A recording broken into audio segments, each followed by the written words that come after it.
Otep, Otep, Otep, Otep. Salut, bienvenue sur la page de Bertie,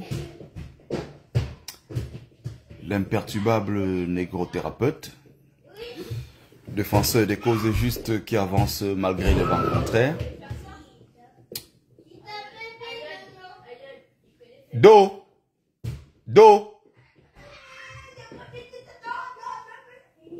Dorian, allez jouer au salon. Allez jouer plutôt de l'autre côté. Ferme ici. Ferme. Vous faites trop de bruit, ferme. Jouez dans le couloir ou au salon. Alors, aujourd'hui, on est dimanche. Ce que nos frères... Bonjour à mes amis de TikTok. Mes amis de TikTok, vous allez juste m'écouter... Vous allez juste m'écouter comme ça, mes amis de TikTok. Donc, j'espère que vous m'entendez très bien, mes amis de TikTok. Alors, pour nos amis africains qui sont chrétiens, musulmans, le vendredi chez eux, c'est jour du Seigneur. Vendredi, jour du Seigneur, chez les... Non, jour du Seigneur chez les chrétiens, c'est le dimanche aujourd'hui. Chez les juifs, c'est le samedi. Bon, parlons ici, on va dire des juifs africains, les falachas notamment. Mais ils sont ultra minoritaires. C'est pour ça qu'en Afrique, quand on parle de religion, on parle toujours plus des... On parle toujours plus de... Vous voyez?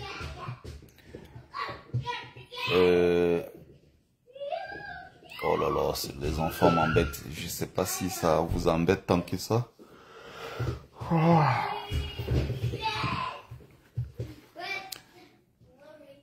Donc, chez les chrétiens, chez les musulmans, c'est le vendredi. Chez les juifs, le samedi. Les juifs africains, les falachas. Donc, c'est la raison pour laquelle on parle toujours plus des Africains musulmans et des Africains chrétiens. Mais voilà. Vous comprenez très bien que c'est parce que les autres sont ultra minoritaires. Donc, chez nous, les Kémites, on rend hommage à nos ancêtres tous les jours. On rend hommage à nos ancêtres quand on veut. Quand on rend hommage aux ancêtres, c'est à l'occasion. C'est utile, ça a un but utilitaire. Et donc, en ce jour, pendant que nos frères sont en train de se distraire, en train de perdre leur temps au moment où nous parlons dans les églises, on va prendre peut-être 20-30 minutes pour parler de nos glorieux, n'est-ce pas, de nos glorieux ancêtres méritants, à qui on va d'abord rendre hommage, n'est-ce pas, à qui on va faire des libations. Je vous ai dit, l'Africain, c'est au sens élargi vraiment, c'est-à-dire que ça s'applique également aux Africains, pas seulement aux Camerounais, ou souvent, comme j'aime bien parler, du peuple bamileke qui est sorti d'un génocide. Vous voyez, hier j'étais dans une épicerie avec une dame arménienne, voilà, épicerie arménienne en région parisienne. Donc l'Arménie et l'histoire de l'Arménie ressemblent un peu à l'histoire du Cameroun. Vous voyez, avec le génocide arménien. Pourquoi le génocide arménien a été reconnu alors que le génocide bamileke n'est même pas encore mis sur la table? Vous voyez, la question n'est même pas encore posée de façon très claire. La question n'est même pas mise sur la table. Vous voyez? Donc, malheureusement, nous avons un régime en place qui n'est que la continuité de la colonisation. Donc ça fait que cette question-là est très difficile à poser, pour la bonne et simple raison que ceux qui sont au pouvoir sont ceux-là, n'est-ce pas, qui assurent la continuité de l'ordre dominant occidental. Et le jour où on aura au pouvoir les vrais Kémites, les vrais panafricains au Cameroun, le jour où pour la première fois nous allons mettre au pouvoir un président à qui on pourra donner des ordres en tant que peuple. Parce que ceux qui sont là maintenant ne reçoivent pas les ordres du peuple camerounais, mais ils reçoivent les ordres de ceux qui les ont installés, à savoir la France-Afrique. Donc, nous nous battons pour installer un président qui sera pour la première fois dans l'histoire voté, décidé par le peuple, installé là-bas par le peuple. Et à partir de ce moment, nous allons décider de reconstruire notre pays.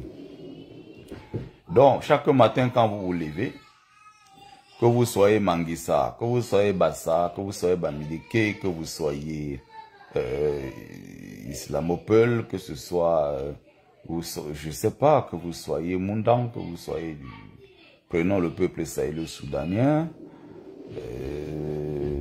prenons le peuple Grassfield, prenons le peuple Sawa, le peuple Fambeti-Boulou. Quand vous vous levez le matin, au lieu de rendre hommage à un Jésus,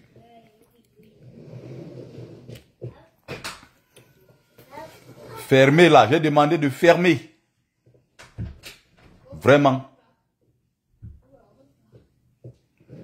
Au lieu de rendre hommage aux personnages fictifs, aux personnages créés de toutes pièces, vous devez rendre hommage à vos ancêtres. C'est spirituel, c'est quelque chose qui me semble logique et le monde fonctionne ainsi. Vous prenez un manguier, le manguier, pour être manguier, a ses racines. Et donc, quand ça produit la mangue ne doit son existence qu'à la racine. C'est-à-dire que si toi tu es là aujourd'hui, tu t'appelles Kamdem, tu t'appelles Amougou, tu t'appelles, je ne sais pas, Abdourahman, je ne sais pas, tu t'appelles je ne sais pas quoi. Mais c'est justement parce qu'il y a ton ancêtre qui a existé. Cet ancêtre-là, c'est la racine. C'est tellement évident, c'est tellement simple. C'est la racine. Et donc, la racine a engendré, voilà, le fruit qu'on appelle, on va appeler une mangue. Peut-être parce que j'adore les mangues, c'est mon fruit préféré. Ce qui va se passer derrière est très simple, hein? C'est-à-dire qu'il y a la mangue.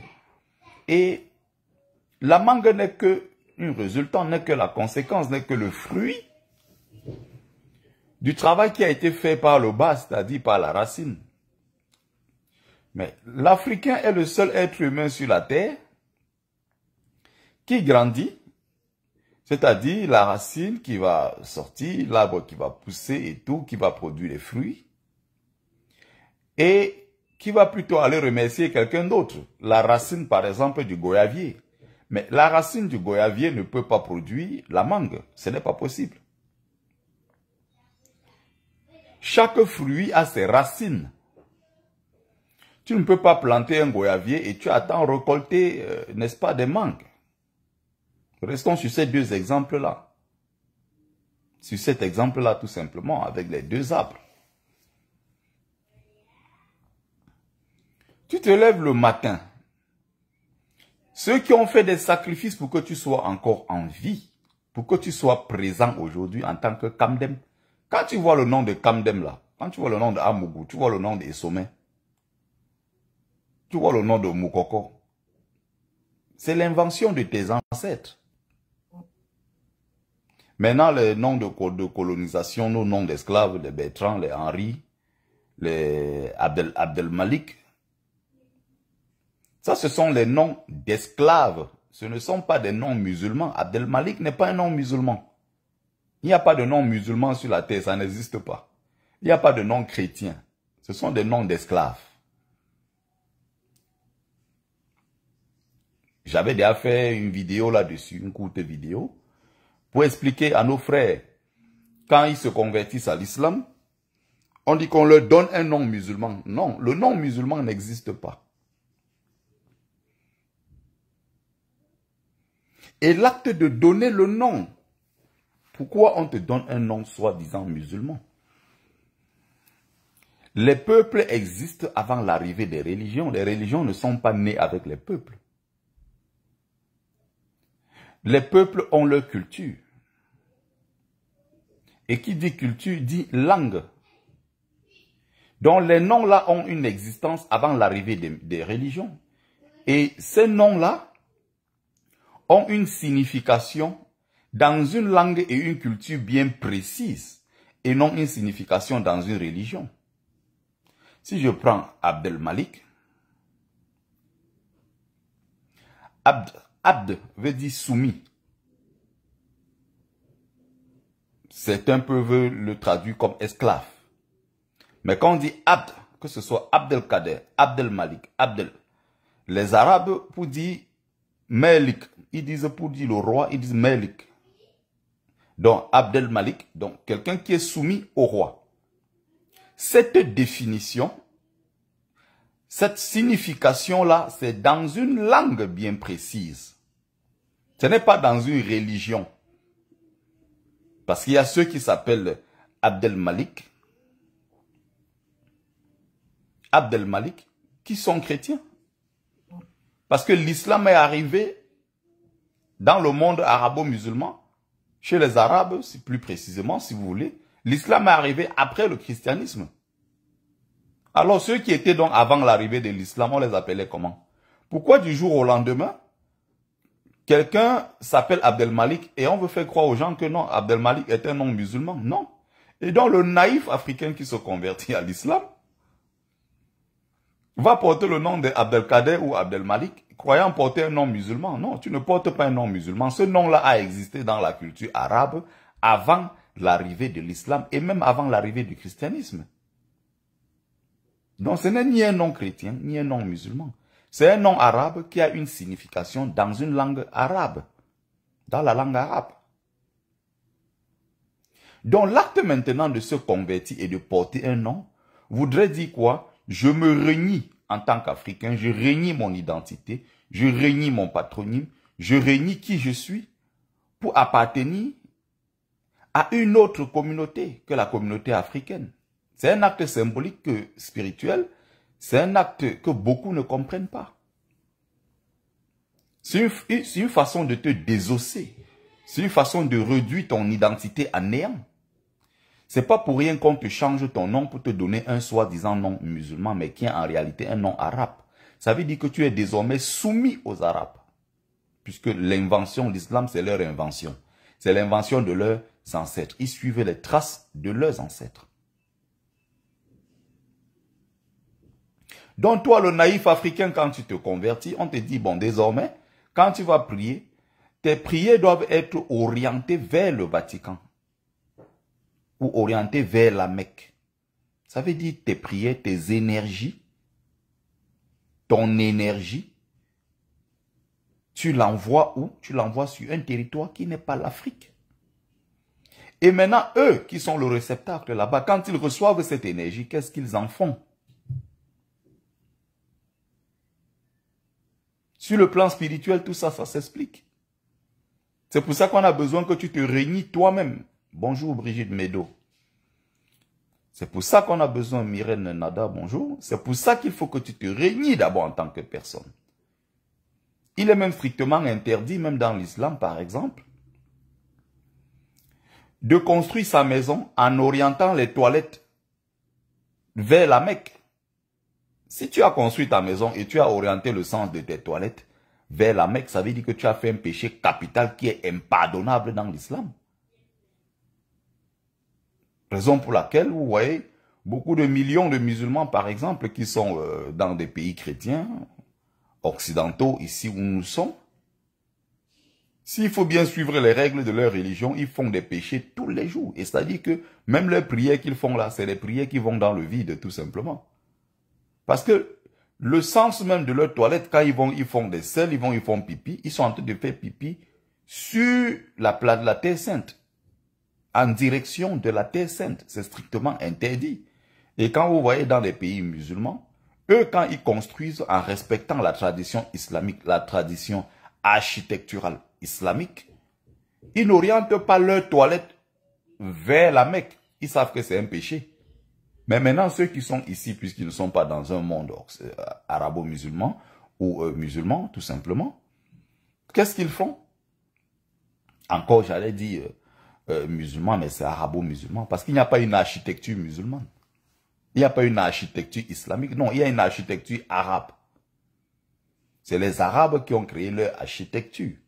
Maintenant, quand tu vois dans les pays africains musulmans, ils te sortent une histoire de l'architecture de l'islam. Non, il n'y a pas, l'islam n'a pas une architecture. Non, non, non. Cette architecture appartient à un peuple qui a inventé l'islam, qui s'appelle le peuple arabe. C'est très, très simple à comprendre. Vous voyez? Et derrière l'écriture, il y a une énergie. Derrière l'écriture, il y a une transmission des éléments culturels. Derrière une écriture, il y a beaucoup de choses en fait qui se passent. Il y a l'occupation de l'espace public par l'écriture, c'est-à-dire visuellement, quand tu passes partout, tu vois une écriture, et cette écriture-là, on appelle l'écriture arabe, ça te renvoie à l'arabité. Les autres peuples ne sont pas fous. Les seuls peuples fous sur la terre, ce sont les Africains. Les seuls peuples malades de la planète Terre, c'est nous. Qui partons copier les autres, nous voulons être comme les autres, nous ne voulons pas être comme nous-mêmes. Donc ça, c'est la messe du dimanche. Ça, c'est Bertie maintenant, le chénouti qui est en train de parler là. L'équivalent de ce que vous appelez chez vous le prêtre là. Là, c'est Mumbe Sombungbon. C'est Mumbe Sombungbon qui est en train de parler là. Voilà. Donc les seuls fous qui singent les autres au quotidien, ce sont les Africains. Les autres ne tombent jamais dans ce piège. Demandez-vous pourquoi un grand pays comme la Chine, qui a 1,5 milliard d'habitants, si on prend l'ensemble de la population mondiale, hein, les musulmans et les chrétiens ne sont pas plus nombreux que les animistes. Ils ne sont pas plus nombreux que les animistes. En Chine, c'est le pouvoir communiste qui décide. Ce n'est pas le Vatican, un micro-État, qui décide d'envoyer des prêtres et des évêques en Chine comme ils veulent. Non, non, non, non, non. Ça ne se passe pas comme ça. Les Chinois, c'est des peuples fiers, c'est des peuples qui ont une histoire, c'est des peuples issus d'une très grande civilisation. Ils se prennent au sérieux, les Chinois. Les Chinois se respectent. Qu'est-ce que les Chinois font? Ils envoient. Ce sont eux qui décident. Ils disent au clergé, bon, nous on ne veut plus de tels sur notre sol, allez, sortez-le d'ici. Il y a 30 millions de musulmans. 30 millions de musulmans en Chine. 30 millions de musulmans. Allez voir comment ils sont au pas. Ils respectent la pas. Ils sont au pas, par exemple, en Chine. Qu'est-ce que la Chine fait? La Chine fait que, par exemple, l'écriture arabe ne peut pas être mentionnée sur les murs. Ce n'est pas possible. Donc, tu peux passer même 10 ans, 20 ans. Là, il y a une mosquée. Tu ne sauras jamais qu'il y a une mosquée. Parce que ce sont des peuples fiers. Donc, il n'y a pas d'écriture arabe sur le mur. Il n'y a pas de minaret. L'architecture est une architecture chinoise. Ce n'est pas l'architecture arabo-musulmane. Non, non, non, non, non. Comme tu vois chez nous, on rivalise d'ingéniosité, on rivalise dans la bêtise. On va construire dans un pays, l'un des plus pauvres au monde comme le Niger, l'une des plus grandes mosquées d'Afrique de l'Ouest à l'époque. Ça coûtait 14 milliards de francs CFA. Financé par Muammar Kadhafi. À quoi sert une mosquée dans un pays où les gens n'ont pas... Tu vas dans un village. Vous voyez? Tu vas dans un village et vous avez des gens, ils n'ont pas d'eau, ils n'ont pas d'électricité. Citez-moi un seul village que vous connaissez sur le continent africain où il n'y a pas de mosquée, où il n'y a pas d'église. Est-ce que vous en connaissez un seul? Ça n'existe pas.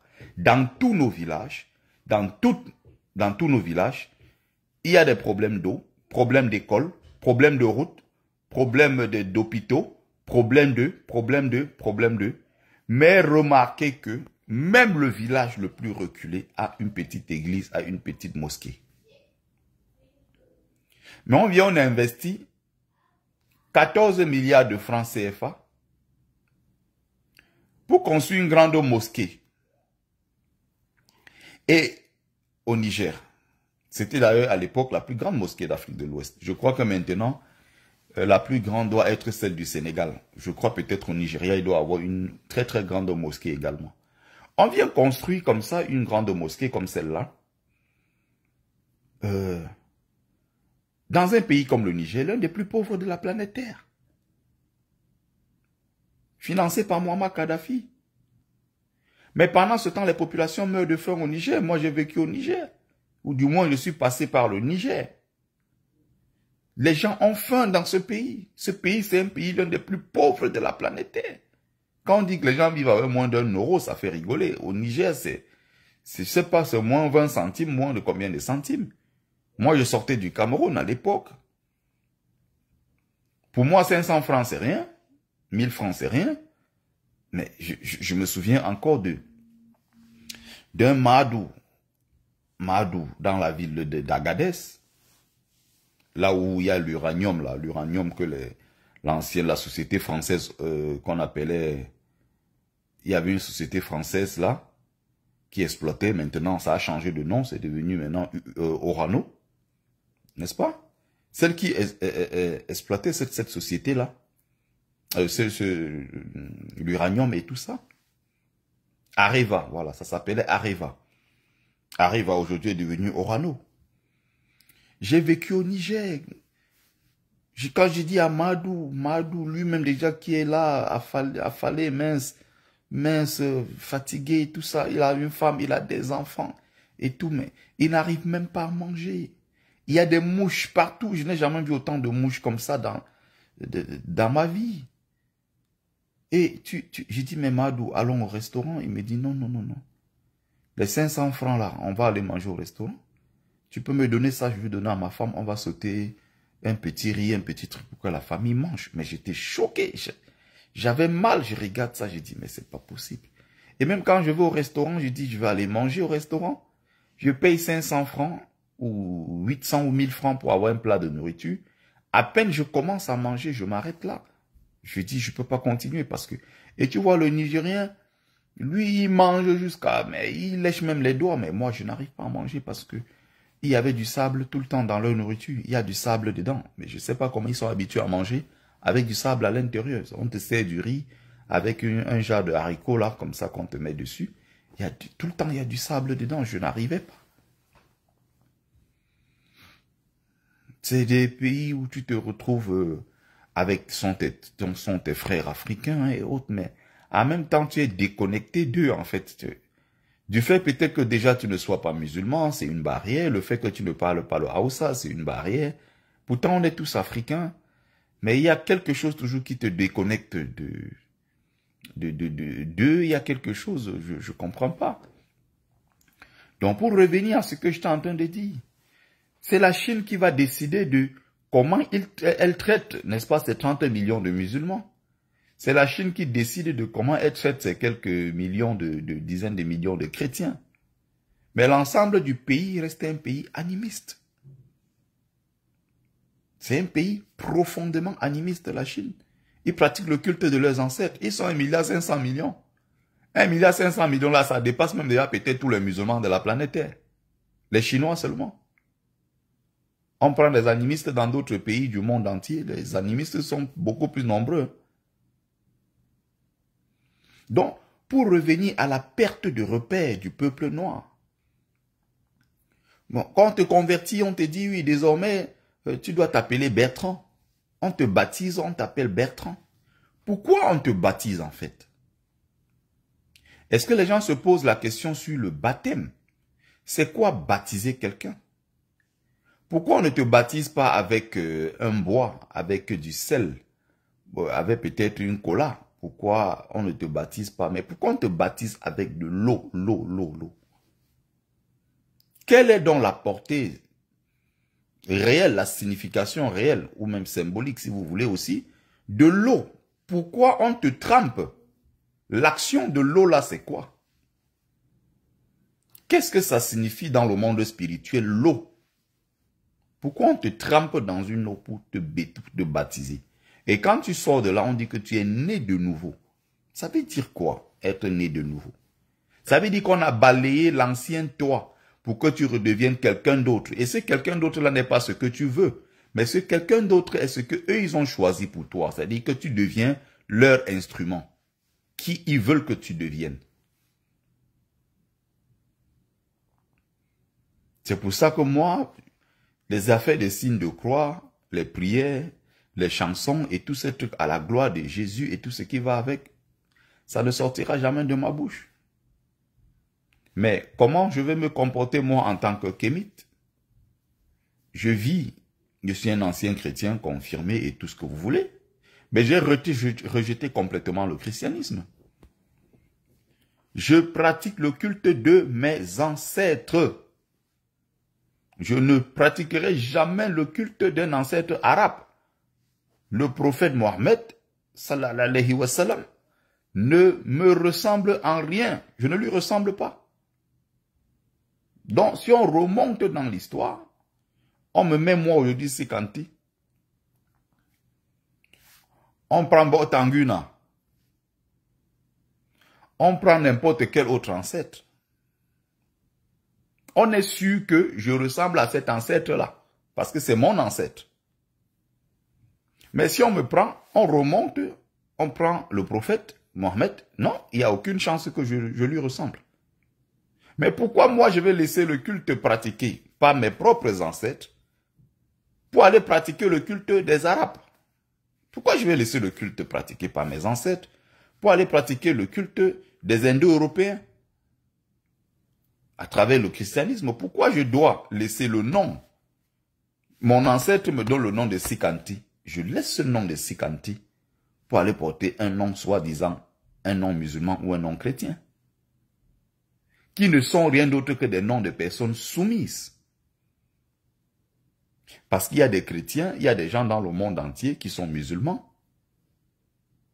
Ils sont musulmans, mais ils ont décidé de garder leur propre nom, c'est-à-dire le nom de leur identité. Et les seuls peuples dans le monde qui n'ont pas fait ce travail, et qui sont les derniers de la classe, sont les Africains eux-mêmes. Avec les dirigeants les plus oisifs, les plus feignants, les plus incultes, les dirigeants les plus assimilés à la civilisation occidentale, ou à la civilisation arabo-musulmane. Les plus soumis, ce sont les rois, les chefs d'État africains. Regardez par exemple chez les Turcs. Vous savez que les Turcs sont musulmans. Mais est-ce que vous avez vu les Turcs régner l'identité turque, ottomane et autres? Est-ce que vous avez vu régner cette identité pour se référer à l'identité arabe? Non. Ils portent toujours des noms turcs, de leur territoire, de leur civilisation, de leur berceau civilisationnel. Ils ont du respect pour leur culture, pour leur identité en tant que Turcs avant d'être musulmans. Ils ne portent pas forcément des noms arabes. Non, ils portent des noms turcs. Et ça s'écrit dans l'écriture turque. Pas arabe. Mais ils sont pourtant musulmans. Vous allez en Bulgarie, vous avez des musulmans. En Russie, que vous voyez là, en Russie, vous avez beaucoup de musulmans.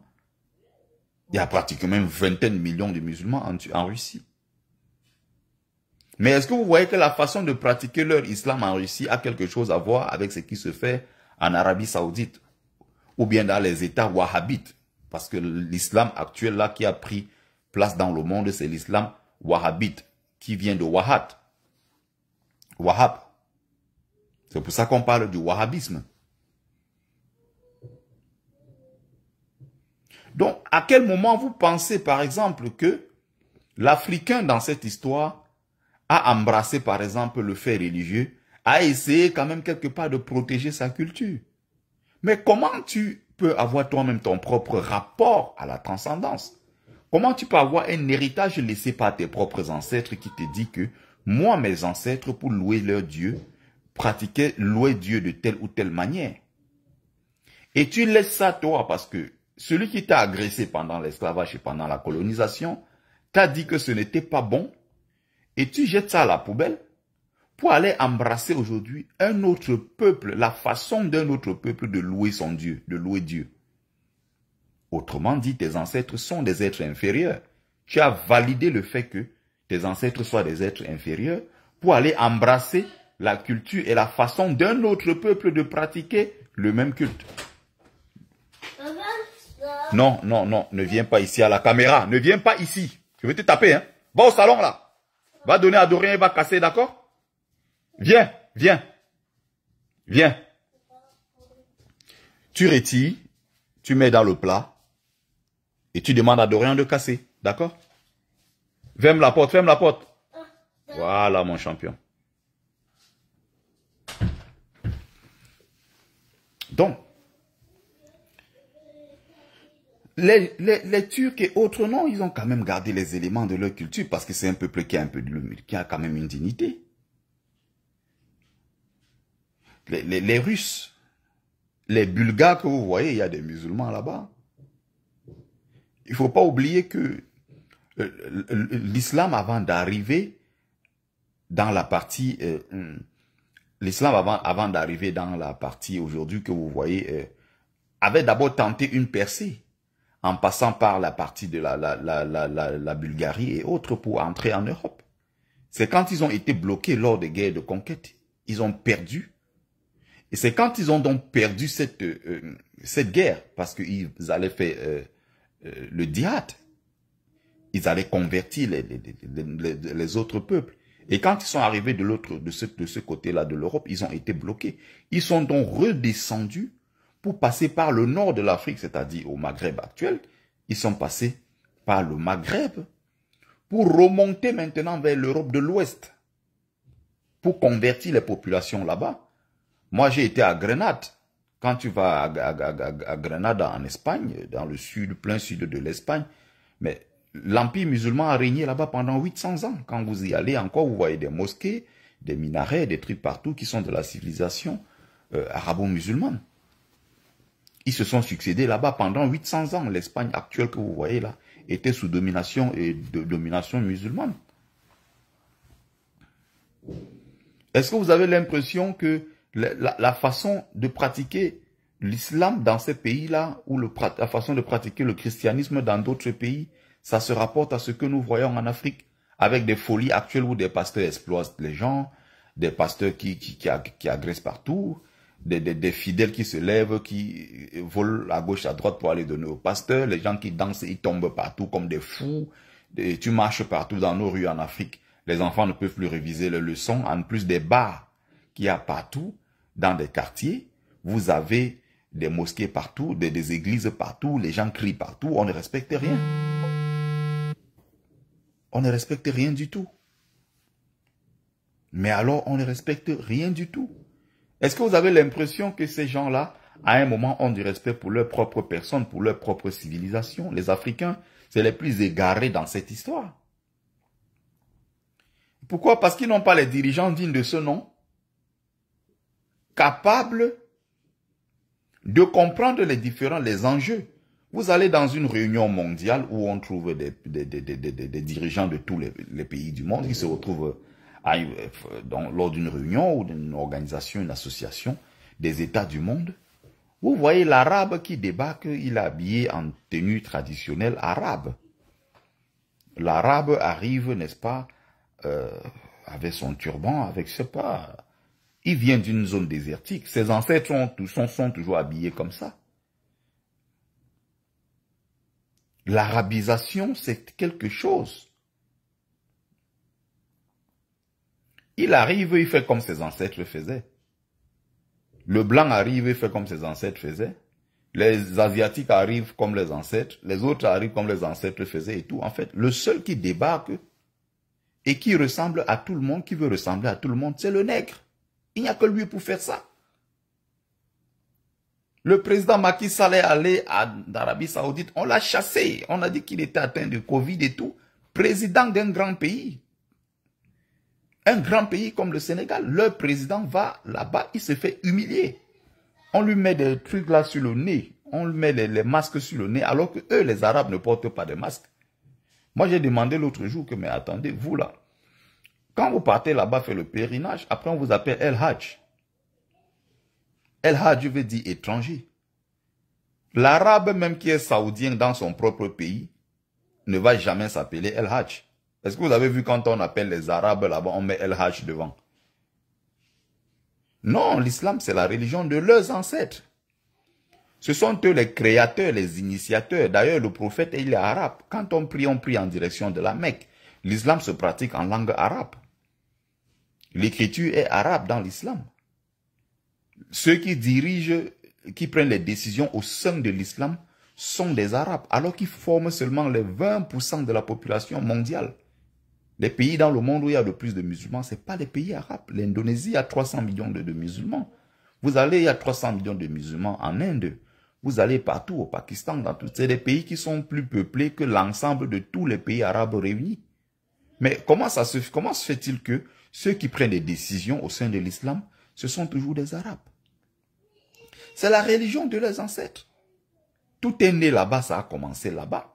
Ceux qu'on cite à l'intérieur de la religion, les prophètes, des gens qui étaient autour, les serviteurs du prophète Mohammed, c'était des Arabes.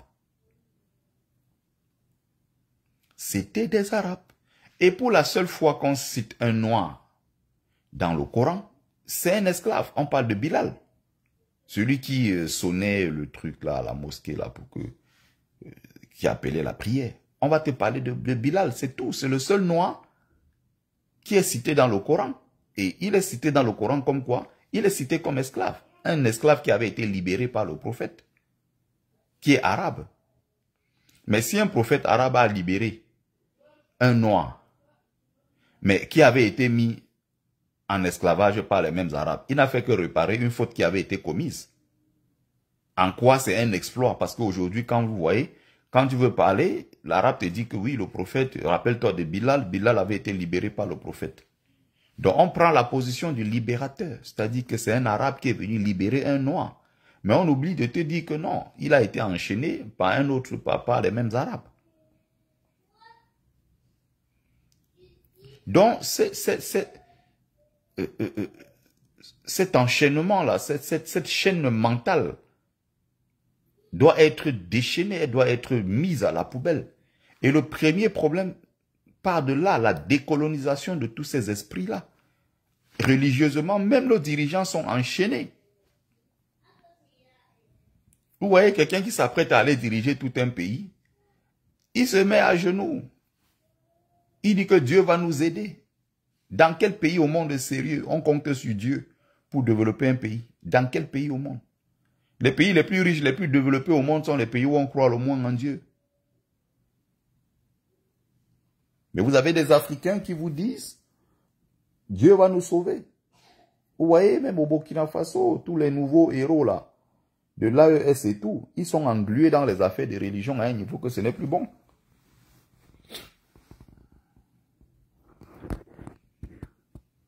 Donc il y a des choses, l'Africain ne se respecte pas lui-même. Il y a un imam en Guinée, souvenez-vous de cet imam. Cet imam-là a décidé de commencer à faire des prêches dans la langue, une langue soussou, malinké, quelque chose comme ça. Donc il ne fait pas des prêches en arabe, mais il est musulman. Et les autres musulmans qui sont dans le pays, là, l'ont agressé, on l'a tabassé, on l'a même mis en prison, il est ressorti. On avait même détruit sa mosquée, il avait une mosquée là-bas. Mais la prière et tout, ça se faisait en langue locale, pas en arabe.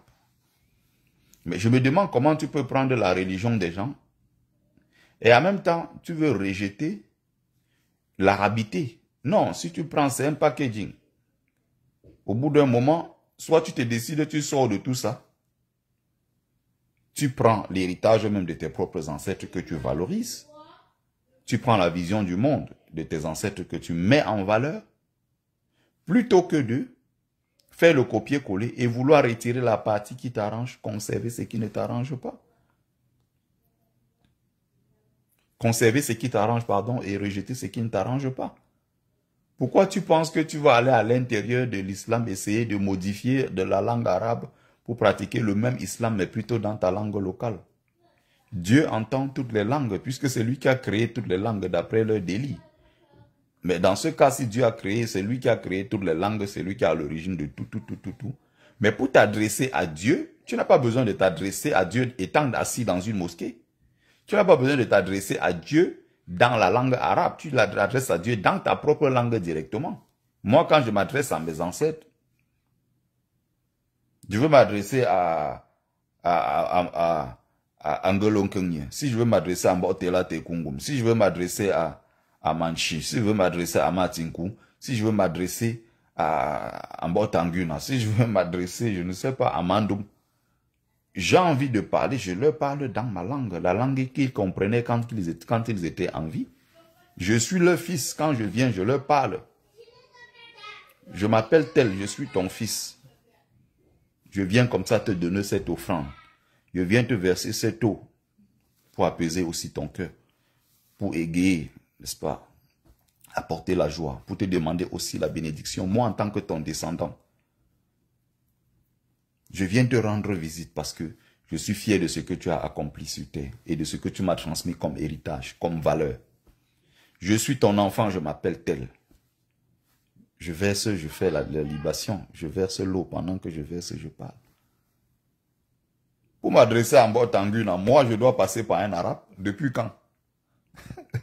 Hein? Il faut qu'on se comprenne. Il faut qu'on se comprenne. Non, je m'adresse à mes ancêtres. Mais toi, tu es africain. Tu laisses tes ancêtres. Tu vas aller t'adresser aux ancêtres des autres pour atteindre le même Dieu. Donc tu crois que ton message peut être mieux porté par un arabe plutôt que tes propres ancêtres? Pour passer un message à Dieu, tu passes par son prophète. Et ce prophète-là est arabe. Toi, tu es noir. Toi, tu laisses ton ancêtre. Encore que ça, ce n'est pas quelque chose qui est vrai. Hein. L'Africain, pour s'adresser à Dieu, s'adresse directement à Dieu parce qu'il est une divinité. Il est un être lui-même divin. La divinité qu'il a en lui permet directement de s'adresser à son ancêtre. Mais cet ancêtre-là est devenu, dans ce monde des ancêtres où il est devenu une divinité. Mais les Européens sont venus pour nous casser. Ils ont dit, on crée ce qu'on appelle un intermédiaire. C'est-à-dire que pour s'adresser à Dieu qui est au-dessus de tout, il faut passer par un intermédiaire. L'intermédiaire, c'est l'ancêtre, c'est le prophète. Et même l'Africain qui prie et qui demande quelque chose à Dieu en passant par son ancêtre. Cet ancêtre-là reste un être inférieur, soumis à Dieu qui est au-dessus. Maintenant, la question qu'il faut se poser, il s'agit de quel Dieu? C'est leur Dieu qu'ils sont venus avec. Donc, en réalité, leur Dieu qu'ils sont venus avec est toujours au-dessus de nos ancêtres, au-dessus de notre Dieu. C'est un peu comme le monde actuel où les gens te parlent de démocratie.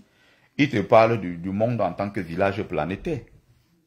Non, les gens ne sont pas obligés de respecter le village en tant que planétaire qui a été conçu, pensé, planifié par les Occidentaux, qui dominent le monde, avec la civilisation occidentale qui domine le monde actuel, même si c'est en plein déclin. Du jour au lendemain, quand ils se lèvent, ils disent le monde est devenu village planétaire. C'est un concept qu'ils inventent. Donc, on est là dans le terre à terre, et même la matière de Nkouloulou peut comprendre ce que je suis en train de dire. C'est très très simple. C'est une question même de logique. S'ils ont inventé le concept de village, monde en tant que village planétaire, s'ils ont inventé le concept de démocratie, c'est parce qu'ils savent ce qu'ils ont mis dedans. Un concept, ce n'est pas de simples déclarations. Non, il y a un contenu qu'on met dans un concept. Il y a des ingrédients qu'on met dans un concept. La démocratie, c'est ceci. La démocratie, c'est cela. La démocratie, c'est la séparation des pouvoirs. La démocratie, c'est ceci. C'est le respect de c'est l'alternance. La démocratie, c'est... En fait, il y a des ingrédients qu'on met à l'intérieur. Donc, quand les Occidentaux viennent avec une chimère qu'ils appellent monde en tant que village planétaire, ils savent quels ingrédients ils ont mis à l'intérieur. Sur le plan culturel, c'est la domination, c'est la pérennisation de la culture occidentale, la pérennisation de la domination, de cette domination-là culturelle occidentale sur tous les autres peuples du monde. C'est la domination à travers le cinéma, c'est la domination à travers les représentations des centres culturels à gauche, à droite, domination à travers la langue, c'est la domination à travers... ça peut être même la monnaie, c'est les dominations. Les productions livresques, intellectuelles et tout le reste. Donc quand ils sortent un matin, ils disent le monde est devenu village planétaire, aussi en termes d'information, eux, les Occidentaux qui ont pensé, qui ont conçu cela, ils savent tous les ingrédients qu'ils ont mis à l'intérieur. Donc, ils peuvent mieux contrôler le processus. Mais quand on invite donc l'Africain dans ce concert mondial que Léopold Sédar Senghor appelait le rendez-vous du donner et du recevoir, qui n'en est pas un malheureusement. Qu'est-ce que l'Africain apporte dans la notion, dans le concept de monde en tant que village planétaire inventé par les Occidentaux? Non, dans cette chimère, dans ce fait qui a été organisé, c'est les Occidentaux qui gagnent. Parce que ce sont eux qui imposent les règles, ce sont eux qui financent, donc ce sont eux qui imposent les règles, c'est aussi simple que cela. Qu'est-ce que l'Africain va se retrouver aujourd'hui dans une histoire de le monde est devenu village planétaire? Comme il y a des cancres qui expliquent aujourd'hui que l'avenir du monde c'est le métissage. Il n'y a que les peuples sans fierté, sans dignité qui tiennent ce genre de discours. Non, le Chinois n'a pas envie d'être quelqu'un d'autre. Le Chinois a envie d'être Chinois. Quand je parle du métissage ici, c'est pas un blanc qui fait l'enfant avec une noire, ça donne l'enfant métis. C'est pas que ça. En fait, quand on parle du métissage ici, ce que je veux dire par métissage, j'entends par là, le métissage, ça peut être le mélange des cultures, c'est un mélange beaucoup plus même culturel, de beaucoup de choses en même temps. Ce sont les peuples sans dignité, sans fierté qui se comportent de la sorte.